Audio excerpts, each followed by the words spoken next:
Hello friends, welcome back to another video in this channel. So today in this video, this is gonna be a playlist or series for the AWS certification called CLF-C02. So I have recently given ITL Foundation 4 exam. So if you haven't checked it out, please check it out. If you are looking for the ITL Foundation certificate and you don't know where to start or how to read, then please check that playlist on my YouTube channel. So in this series, we are going to do a AWS certificate called CLF-C02. So moving further, the exam overview is 90-minute exam, 65 question, 100 USD, and it's given online, can be physical too, depending on you. Passing score is 700. So the exam cover cloud concepts, security and compliance, cloud technology and services, billing, pricing and support. So here is the percentage. Then there is a one link I have mentioned in the file. So this will open the website where you can schedule your exam. You can see the exam overview, and even you can go and check the guide. They have mentioned a long guide here. The course contents, what are the questions types, like multiple choice, multiple response, and everything. Then you can read through this. You can go to the frequently asked question, then exam vouchers and everything. So the first is, what is AWS? Amazon Web Services is a cloud platform provided by a Amazon vendor. So there are so many vendors like IBM, Microsoft, and other. So AWS offers a set of computing services, storage, and databases over the internet, which is also called cloud computing. So there are benefits of using it. For example, scalability, scaling resources as needed, flexibility, reliability, security, IAM, identity access management, cost efficiency. So this is pay per use. So we don't need to spend huge money on the hardware and maintenance. So these are the benefits of using AWS. And there is a region and availability zones. So for example, in our country, this Australia, there are two regions called Sydney and Melbourne. So which is Asia Pacific Sydney and Melbourne. So each region has three availability zone, and these are the one. The Sydney is launched in 2012. Services like Amazon EC2, S3, RDS, and the services are pretty much same and launched in 2023. So every region has their availability zone, and availability zone has the data center, which is actual a physical server over there. And the benefit for having region and edge is for low latency. For example, time taken from the data to travel from one point to another one.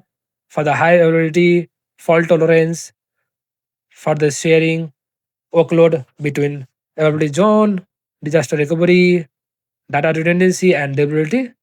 So these are the reason for having the region and availability zone in AWS for the high security and for the high availability without having any loss of the data. So we have a service category as well, and the service that AWS provides are EC2, which is Elastic Compute Cloud, like virtual machine in Azure, Lambda, like function in Azure.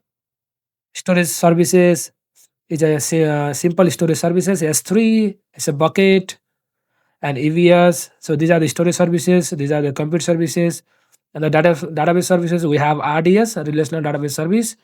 DynamoDB. In networking services, we have VPC, Virtual Private Cloud, Route 53. So analytics services, security services. So let's move to the cloud deployment model.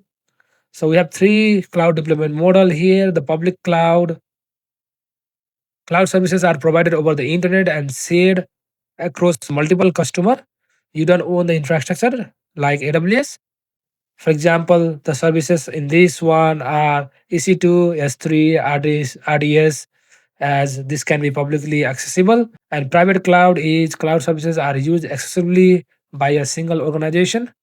It can be on premises or hosted by a third party like VMware, AWS Outpost, VPC, Direct Connect.